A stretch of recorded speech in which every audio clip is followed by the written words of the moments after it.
Hello friends, स्वागत है आप सभी का आपके अपने इस यूट्यूब चैनल पर। आज हम लोग यूपी टेट की क्लास को आगे बढ़ाते हुए उसमें सीखने वाले हैं किसी भी संख्या की अभाज्यता की जांच करना। यानी कि कोई भी संख्या अभाज्य है या नहीं है, यानी वो संख्या प्राइम नंबर है या नहीं है, ये कैसे पता लगाएं, या उसका कुछ ऐसा सरल तरीका। क्योंकि कारण ये है कि अगर आपको कोई नंबर दे दिया जाता है और आपसे बोला जाता है ये अभाज्य है या नहीं है, तो इसका मतलब क्या होना चाहिए। अभाज्य के बारे में आप सबने सीखा कि अभाज्य संख्या वो होती है, अभाज्य यानी प्राइम नंबर वो होता है जिसका फैक्टर या तो एक हो या फिर वो संख्या स्वयं हो, है ना, संख्या स्वयं हो, यानी वो खुद ही नंबर इटसेल्फ, यानी जिसके दो ही फैक्टर होने चाहिए बस, या वो अपने आप से कटे या फिर एक से कटे। ठीक है, तो ऐसी संख्या अभाज्य होती है। अब आपको अगर कोई ऐसी रैंडम नंबर दिया जाए, कोई एक नंबर दिया जाए, तो आप कैसे समझ पाएंगे कि वो प्राइम है या नहीं है, अभाज्य है या नहीं। क्योंकि हो सकता है वो आपने छोटे नंबर से चेक किया कि भाई 2 से नहीं कट रहा, 3 से नहीं कट रहा, 5 से चेक कर लिया, 7 से चेक कर लिया, 11, 13 ऐसे चेक कर लिया, लेकिन आगे जाकर के उसका ये पता ही नहीं कि 17 से कट जाएगा कि 23 से कट जाएगा कि आगे और किसी से कट जाएगा।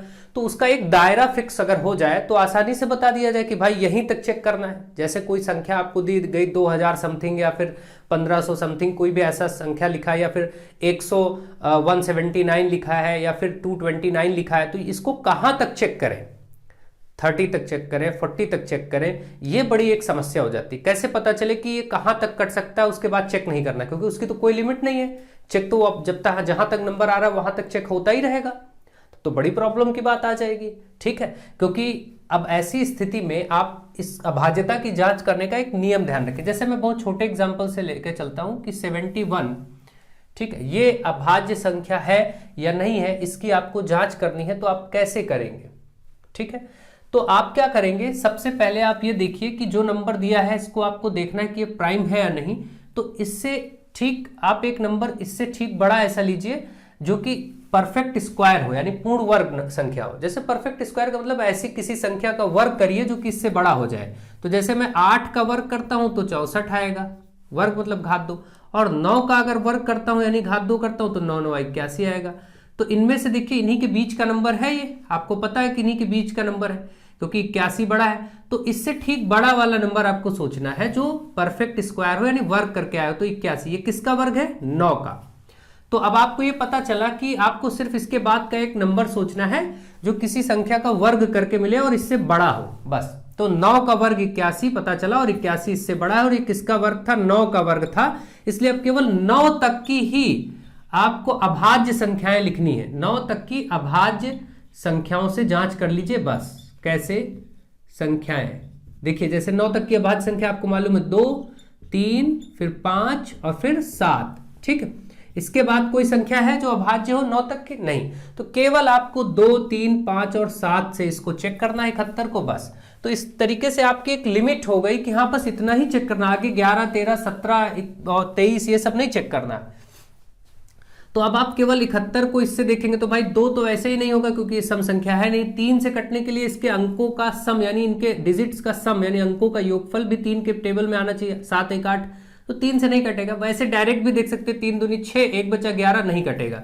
तो 3 से भी नहीं कटा। 5 से कटने के लिए किसी संख्या के पीछे या तो 5 हो या तो 0 हो, तो ये 5 से भी नहीं कटेगा। 7 से चेक कर लीजिए, 7 एकम 7, फिर 1 बचा रह जाएगा, ये भी नहीं कटेगा, इससे भी नहीं कटा। इसका मतलब 100% अब ये जो 71 है ये एक अभाज्य संख्या है।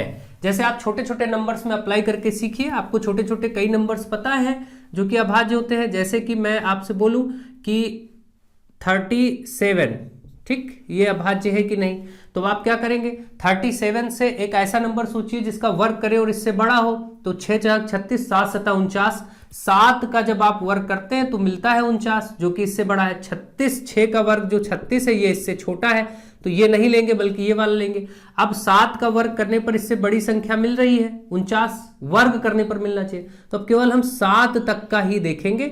7 तक की अभाज्य संख्या क्या होंगी, 2, 3, 5, ठीक है, 7, बस यहीं तक आप चेक करेंगे।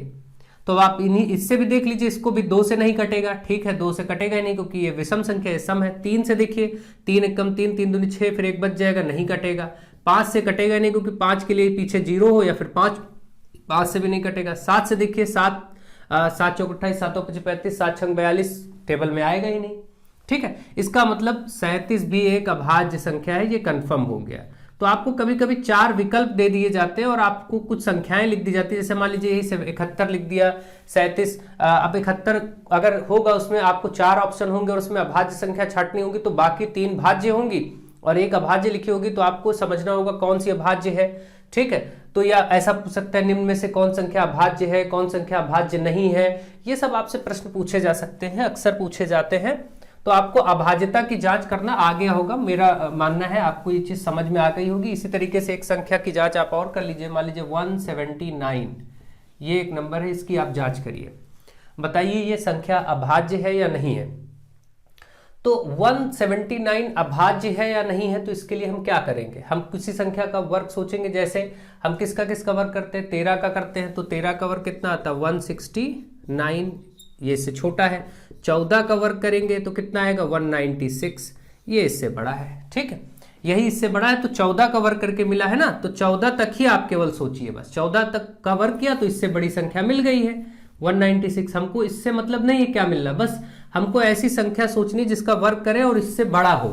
ठीक, तो 14 आया, 14 तक संख्या अभाज्य संख्याएं लेनी है आपको, बस केवल 14 तक ही जांच करनी है, 14 तक ही जांच करना है, बस ये ध्यान रखिए। तो ये 14 तक की अभाज्य संख्याओं से जांच करना, ये ध्यान रखेंगे। अभाज्य मतलब 2, 3, 5, 7, फिर 11 और 13, इसके अलावा तो और कोई संख्या नहीं बनेगी ना।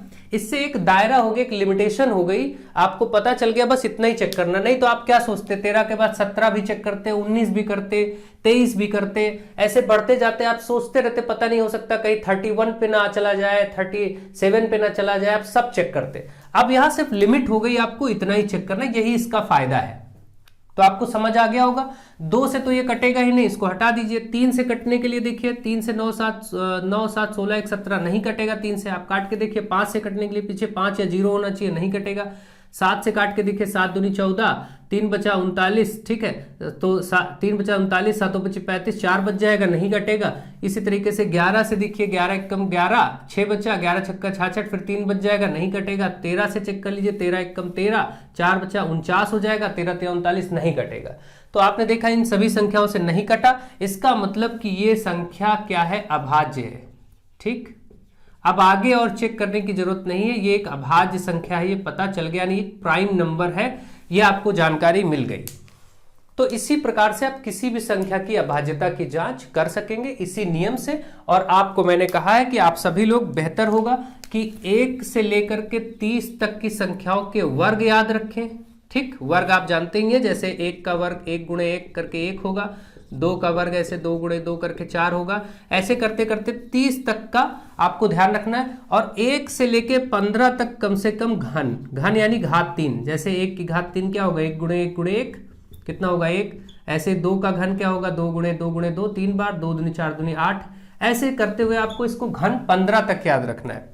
तो घन और वर्ग आप याद करिए, 1 से 30 तक का वर्ग और 1 से 15 तक का घन आपको याद होना चाहिए। ठीक है, तो मैं इसको हटा रहा हूं। मुझे आशा है आपको ये समझ आ गया होगा कि कैसे आपको किसी भी नंबर के अभाज्यता की जांच करनी, यानी वो नंबर प्राइम है या नहीं है, आप कैसे जांच करेंगे, आपको ये बेहतर आइडिया लग गया होगा। ठीक है, नेक्स्ट पार्ट इसका आता है जो हम लोगों को इसमें सीखना है, वो है स्थानीय मान और जातीय मान, जिसके प्रश्न अक्सर पूछे ही जाते हैं हर हाल में और आप सबको बहुत अच्छे से मालूम भी होता है। मैक्सिमम लोगों को बहुत बढ़िया से आता है स्थानीय मान जातीय मान, लेकिन क्योंकि मैं सिलेबस के अकॉर्डिंग पढ़ा रहा हूं तो मुझे सब कुछ पढ़ाना है। तो चलिए देखते हैं स्थानीय मान और जातीय मान। इसमें हम दशमलव वाली संख्याओं का भी स्थानीय मान और जातीय मान सब सीखेंगे। स्थानीय मान और एक है और जातीय मान, इनसे संबंधित प्रश्न। जातीय मान के कई नाम अलग अलग मिल जाते हैं। जातीय मान को कहीं कहीं शुद्ध मान भी बोलते हैं। ठीक है, ध्यान रखिएगा, कहीं कहीं इसको शुद्ध मान भी कह दिया जाता है, कहीं कहीं अंकित मान भी कह दिया जाता है। इसके अलग अलग नाम है, ध्यान रखिएगा, ये इसी के नाम है। ठीक है, ये ध्यान रहे, जातीय मान के ही ये नाम है। ठीक है, इसको इंग्लिश में क्या बोलते हैं, प्लेस वैल्यू, और इसको जातीय मान या इनको सबको जो ये नाम लिखे हैं इनको फेस वैल्यू। ठीक है, तो ये हम सीखने जा रहे हैं, place value and face value. अब देखिए यहां पर स्थानीय मान और जाति मान को कैसे कैलकुलेट करना है, क्या करना है, सब आपको मालूम है, बस एक क्विक रिवीजन है। देखिए मान लेते हैं कोई नंबर लिखते हैं हम ये। अब इसमें आपसे कहा जाए कि इसमें प्रत्येक नंबर का स्थानीय मान बताओ, हर एक नंबर का स्थानीय मान बताओ। तो स्थानीय मान का मतलब जिस स्थान पर वो संख्या है उससे गुणा कर देना। जैसे ये 5 किस स्थान पर, इकाई, ये दहाई, ये सैकड़ा, हजार, 10,000। तो 5 इकाई पर है, 1 से गुणा कर दीजिए, इकाई से 5 एकम 5 हो जाएगा। 9 कहां पर है, 9 दहाई पर है, तो 9 को 10 से दहाई होता है 10, 9 दहम 90 हो जाएगा, इसका स्थानीय मान 90। इसका यानी 5 का स्थानीय मान पूछता तो 5 ही, 9 का पूछता तो क्योंकि दहाई पर इसलिए 90 आ जाता। अगर आपसे पूछे 8 का स्थानीय मान बताओ, तो 8 किस स्थान पर, इकाई, दहाई, सैकड़ा, तो इसको 100 से गुणा कर देंगे तो ये हो जाएगा 800। इसी तरीके से अगर इसका 3 का पूछता तो आप 3 किस स्थान पे, 1000वें स्थान पर है, इकाई, दहाई, सैकड़ा, हजार, तो इसका 3000 हो गया। ये सब आपको करना नहीं है, फटाफट अभी आप देख लीजिए, बाद में आप ऐसे डायरेक्ट बता देंगे, ठीक है। देखते ही 7 कहां पर है, 10,000वें स्थान पर है, ठीक। देखिए इकाई, दहाई, सैकड़ा, हजार, 10,000, तो यहां पर आपका 70,000 हो गया। इस तरीके से आप स्थानीय मान बता देते हैं, ठीक है। तो अब ऐसे ही अचानक से आपसे बोला जाता है कि भाई 3 का स्थानीय मान बताओ, आप देखते इकाई, दहाई, सैकड़ा, हजार, यानी 3000, बस सीधे 3000 हो गया। 8 का स्थानीय मान बताओ, तो इकाई, दहाई, सैकड़ा पर है, 800 हो गया। कुछ करने की जरूरत नहीं है, तो बस आपको बताया गया कि इस प्रकार से स्थानीय मान निकालेंगे। ये स्थानीय मान निकालना हुआ सामान्य संख्या का। अब अगर किसी भी प्रश्न में कोई भी चीज है, जैसे मान लीजिए आपसे कहा जाए कि इसमें 8 का जातीय मान बताइए, तो 8 का जातीय मान 8 देखेंगे है तो ये 1000वें स्थान पर, लेकिन जातीय मान में यानी फेस वैल्यू में स्थान का कोई प्रभाव नहीं पड़ता, मतलब वो उसका अपना निजी मान होता है। जाति जैसे कहते हैं ना, ये मेरा जाति मामला है, अपना निजी मामला है, तो जाति का मतलब उसका अपना निजी मान, स्वयं का मान। तो 8 का स्वयं का मान 8 ही रहेगा, किसी भी संख्या का स्वयं का मान वो खुद ही रहेगा। तो कभी जब जातीय मान आपको बताना होता है या अंकित मान, शुद्ध मान, ये नाम अलग अलग है, तो उस स्थिति में आपको केवल उसका अपना ही मान बता देना है। आप वो पूछे आपसे 6 का जातीय मान, तो 6 का 6 ही आपको बोलना है। ये नहीं कि आपको 6 को 10,000 से गुणा नहीं करना। गुणा कब करते, जब वो बोलता 6 का स्थानीय मान बताओ। जब 6 का प्लेस वैल्यू या स्थानीय मान पूछता तब हम इसमें 10,000 से गुणा कर देते क्योंकि ये 10,000वें स्थान पर है। लेकिन जब भी जातीय मान बताया जाता है तो उसका अपना निजी खुद का मान, 3 का जातीय मान 3, 0 का 0, 1 का 1, जो जैसा मान है वो वही रहेगा। तो मुझे आशा है आपको स्थानीय मान और जातीय मान समझ आ गया होगा।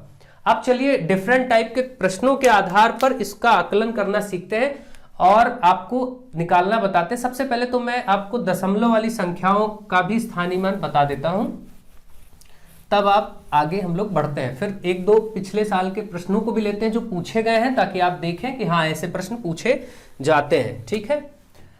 अब मैं आपके सामने एक एग्जाम्पल लिख रहा हूं 3741.86 या चलिए 5 भी ले लेते हैं। हाँ, ये आपका एक संख्या है, आपकी एक संख्या है, ठीक है।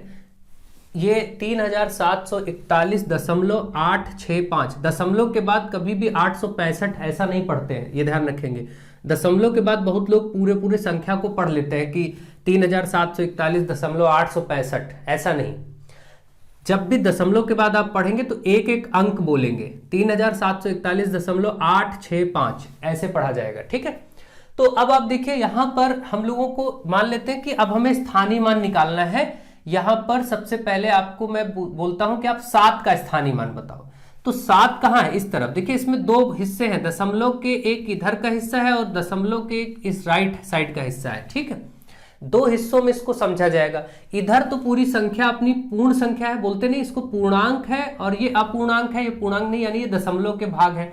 ये पूरे अंक है 3741।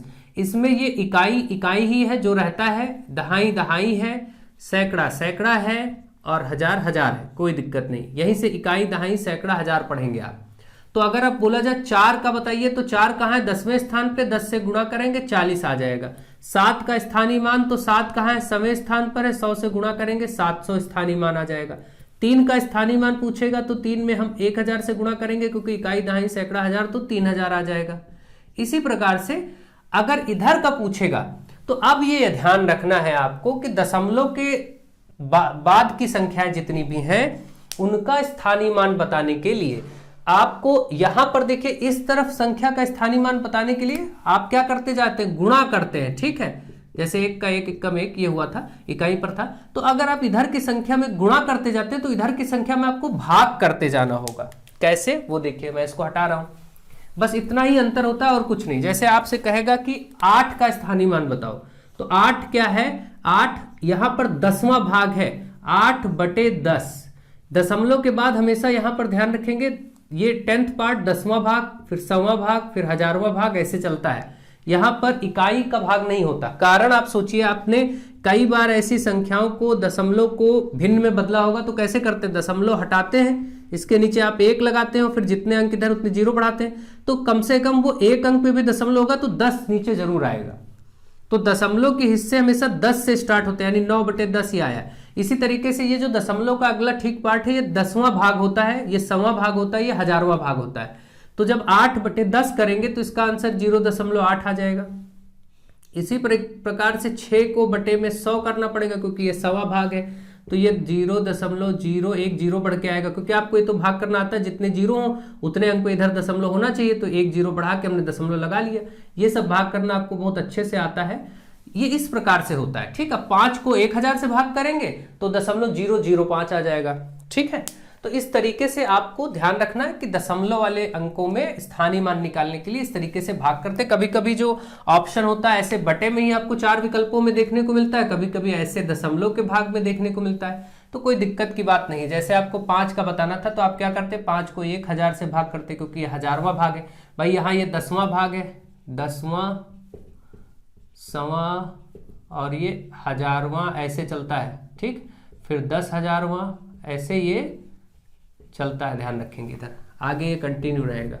ठीक है, तो 5 का करना था, तो आप 5 जब करेंगे तो 5 तो रहेगा ही, 1 2 3 जीरो, तो 3 अंकों पे दशमलव होना चाहिए, तो 1 0 बढ़ाया, एक और बढ़ाया, आप दशमलव लगा दिए, क्योंकि 3 अंकों पे होना चाहिए। तो 0.005 या फिर इसको 0.005 भी बोल सकते हैं, कोई दिक्कत नहीं। इस प्रकार से आप सीख गए होंगे कि स्थानीय मान कैसे निकालें और जातीय मान क्या होता है। जातीय मान किसी का भी पूछा जाएगा, किसी भी अंक का, तो वो अपना खुद का मान, जैसे 4 का जातीय मान 4 ही, 7 का जातीय मान 7 ही, 6 का जातीय मान 6 ही, वो नहीं बदलेगा। ठीक है, जातीय मान या इसके जातीय मान के और नाम क्या क्या है, शुद्ध मान, अंकित मान। ठीक है, ध्यान रखेंगे, कहीं अलग रूप में मिल सकता है। अब चलिए हम लोग इससे संबंधित कुछ जो पिछले वर्षों में प्रश्न पूछे गए उनको देख लेते हैं और उनका अभ्यास कर लेते हैं। अब देखिए कुछ प्रश्न आपके सामने लिए गए हैं जो कि पिछले वर्षों में पूछे गए प्रश्न हैं। अब आप इनसे अंदाजा लगा सकते हैं कि आपका किस प्रवृत्ति के प्रश्न आपसे पूछे जाते हैं। ठीक है, तो बहुत ज़्यादा परेशान होने की जरूरत नहीं। अगर आप चैप्टर को बहुत ढंग से सीख लेते हैं, समझ लेते हैं, कॉन्सेप्ट क्लियर हो जाता है, तो फिर उससे संबंधित थोड़ा बहुत हेर फेर भी होगा तो आप आराम से कर पाएंगे, कोई दिक्कत की बात नहीं है। ठीक है, देखिए पहला प्रश्न आपके सामने, प्रथम 5 धन ऋण संख्याओं का योग। ऋण संख्या है मतलब अभाज्य संख्या है। ऋण वर्ड भी किसके लिए है, अभाज्य के लिए, जो आपने पढ़ा, अभाज्य यानी प्राइम नंबर। ठीक है, तो पहली 5 आपको प्राइम नंबर या अभाज्य संख्याओं का योग बताना है। तो अभाज्य संख्या शुरू ही 2 से होता है, 2 3 फिर 5 और फिर 7 और फिर 11, यही तो है पहली 5 संख्याएं अभाज्य। इनको जोड़ दीजिए, आप उत्तर कर दीजिए, जरा जोड़िए कितना है, 2 3 5 5 10 7 17 1 18 10 28, आप देख रहे हैं जोड़ के 28 आ रहा है, ये आपका उत्तर हो गया। और आपका ऑप्शन दिया हुआ है सी पार्ट में। ठीक, आपको बस बेसिक मालूम होना चाहिए, कितना सिंपल क्वेश्चन है। नेक्स्ट क्वेश्चन आपका है 1 7 1 5 दशमलव, ठीक है, यहां पर 1715.271 में 7 के स्थानीय मानों का अंतर। इसमें 7 के स्थानीय मान लेने हैं। देखिए 1 7 तो इधर है, जो कि यहां से इकाई दहाई सैकड़ा यानी 700 हो जाएगा इसका, है ना, और 1 7 यहां है, देखिए, जो कि दशमलव की इस तरफ है। तो इस वाले केस में क्या करते हैं, 7 को बटे से करिए, ये 10वां अंश होता है, ये सवा अंश होता है, तो 100 से भाग करेंगे तो ये 0.07 आ जाएगा, है ना, 2 अंक पे होना चाहिए। अब इनका, इन दोनों का क्या बताना था, अंतर। कभी योगफल पूछ ले तो जोड़ देना, अंतर बोला है तो अंतर बताइए भाई। 700 ही है, दशमलव लगाइए, 0 बढ़ा लीजिए, 700 के बाद कितने भी घटाना आपको दशमलव का आता ही, दशमलव के नीचे दशमलव आना चाहिए, बस ये घटा लिया जाएगा, 10 में से 7 गया 3, यहाँ पर आपका 9, यहाँ पर भी आपका 9, क्योंकि यहाँ से हासिल गया था ना इधर सब जगह, 10 हुआ, यहाँ से आगे गया यहाँ तक, तो पीछे सब 9 9 9 होता चला जाएगा, और यहाँ पर एक गया था तो 699.93 माइनस करके आ गया।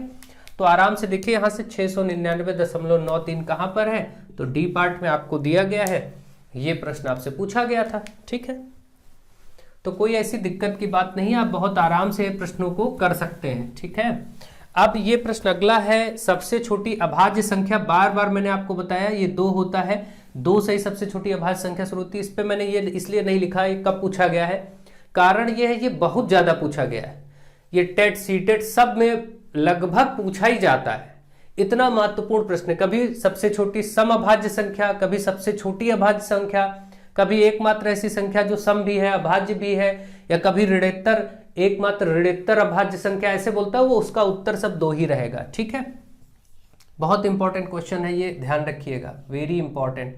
ये पूछा जाता है, दिमाग में रखना है इसको बस, क्योंकि काफी पूछा जा रहा है, इसलिए ध्यान रखें। सबसे छोटी अभाज्य संख्या 2, सबसे छोटी भाज्य संख्या अगर पूछे तो 4, क्योंकि 4 से ही विभाजित होना शुरू हो जाता है। 4 1 से भी कटता है, 2 से भी कट जाता है, 4 से मैंने आपको पिछले लेक्चर में अच्छे से समझाया है। ठीक है, यहां पर देखिए नेक्स्ट क्वेश्चन, यहां पर आपके सामने 56,431 में 6 के स्थानीय मान तथा 4 के अंकित मान में अंतर, ये भी ऐसा ही प्रश्न है, ये सीटेट 2015 में, सीटेट में ऐसे बहुत से प्रश्न पूछे गए हैं।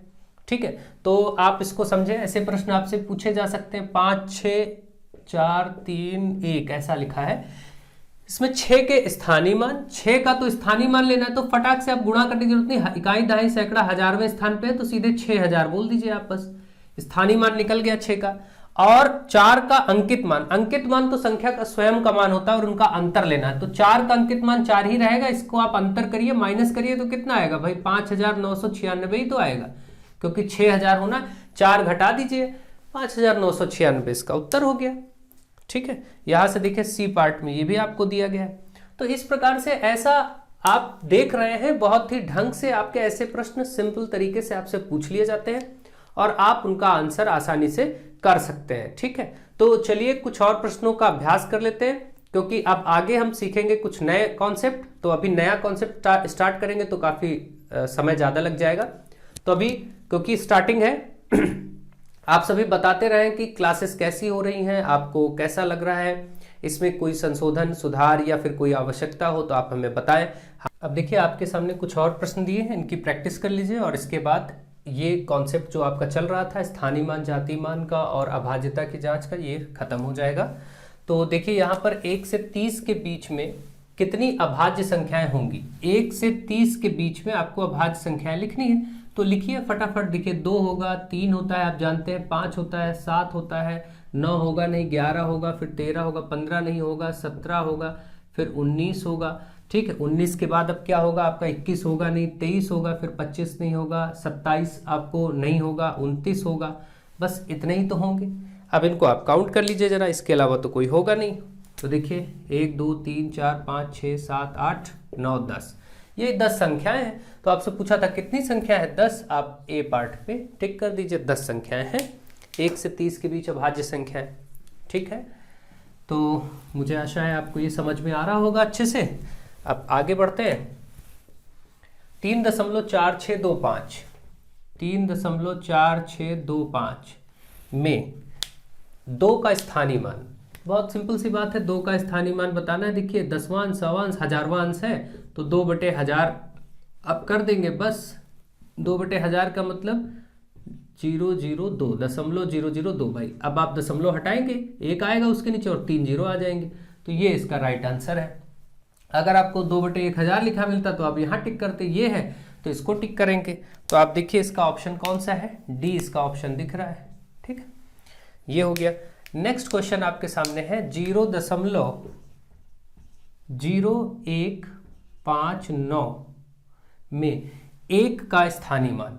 1 कहां पर है, देखिए दशमलव के बाद आपका क्या शुरू होता है, ये दसवांश है, ये सवांश है, ये हजारवां, ये 10,000वां, ऐसे ही तो है। तो 1 कहाँ है, सवांश है, 1/100, 1/100 या फिर 0.01, चाहे ये लिखा मिले तो ठीक, ये लिखा मिले तो ठीक। अब देखिए ऑप्शन कैसे थे आपके, इस बार बटे वाले ऑप्शन थे, तो सी पार्ट इसका राइट आंसर हुआ। ठीक है, तो मुझे आशा है आप समझ रहे होंगे कि कैसे इन प्रश्नों को किया जाएगा। ठीक है, आप सब वीडियो को शेयर भी करते रहिए, ज़्यादा से ज़्यादा लोगों को जोड़िए, अपने फ्रेंड्स को इनवाइट करिए चैनल पर, क्योंकि जितने संख्या में लोग होंगे, जितने लोग हमसे जुड़ेंगे, अध्ययन कार्य करेंगे, उतना हमारे लिए भी अच्छा होगा, आपके लिए भी अच्छा होगा, हमारा भी मनोबल बढ़ेगा और हम बेहतर से बेहतर कार्य आपके लिए करेंगे। तो आप अपने फ्रेंड्स को इन्वाइट करिए, ठीक है, अपने रिलेटिव्स को वीडियो शेयर करते रहिए, ठीक है, ताकि लोगों को ज़्यादा से ज़्यादा यूट्यूब चैनल पर जोड़ा जा सके। ठीक है, तो ये देखिए यहाँ पर 999 तथा 3000 के बीच 4 अंकों वाली कितनी संख्याएं हैं। ठीक है, तो आपको क्या करना होता है, देखिए 999 और 3000 के बीच में आपको देखना है। 3000 में तो 4 अंक ही है, देखिए इसमें 3 ही अंक है, लेकिन इसके ठीक बाद वाली जो संख्या आएगी वो 1000 होगी। आपको मालूम है यहां से आपके 4 अंक शुरू हो जाएंगे, 4 अंक यहां से शुरू होंगे और 3000 तक, तो 1000 से लेकर के 3000 तक कितने अंक होंगे, आप 3000 से 1000 को माइनस कर लीजिए, पता चल जाएगा 2000 अंक होंगे आप। लेकिन इसमें +1 और कर लीजिएगा हमेशा, क्योंकि 1000 और 3000 में दोनों ये भी तो शामिल होते हैं ना, इसलिए 1 बढ़ा लिया जाता है। ठीक है, तो जब भी आपको ऐसा प्रश्न आए तो जो आए अंतर इन दोनों का जो करके आए, ध्यान रखिए उसमें बस 1 प्लस कर लीजिए, 1 बढ़ा लीजिए। तो सही उत्तर हुआ 2001। तो इसका जो सही उत्तर हुआ 2001, ये फर्स्ट ऑप्शन में आपको बोला गया है। तो इस प्रकार से आपने अच्छे से अभ्यास कार्य भी कर लिया है और आपको आगे का जो कॉन्सेप्ट सीखना था वो भी बेहतर सीख लिया है। आप अच्छे से सीखते रहिए, लोगों को जोड़िए, फ्रेंड्स को जोड़िए, ताकि ज़्यादा से ज़्यादा लोग होंगे तो हम लेक्चर्स की टाइमिंग भी आगे इंक्रीज कर लेंगे और धीरे धीरे आगे चल के जब कुछ लोगों की संख्या बढ़ जाएगी तो हम प्रयास करेंगे कि आपको थोड़ा सा लंबी क्लासेस मिले और बहुत ही तेज़ी से कोर्स को ख़त्म किया जा सके। तो आप सब बस अपना योगदान दें, अपना सहयोग देना ना भूलें, निरंतर आप लोगों को जोड़िए। ठीक है, तो आप ये आपके हाथ में, आप बहुत अच्छे से जानते हैं कैसे आपको लोगों को जोड़ना है, कैसे बुलाना है, अपने फ्रेंड्स को इनवाइट करना है। आप सब बहुत समझदार हैं। Thank you to all of you.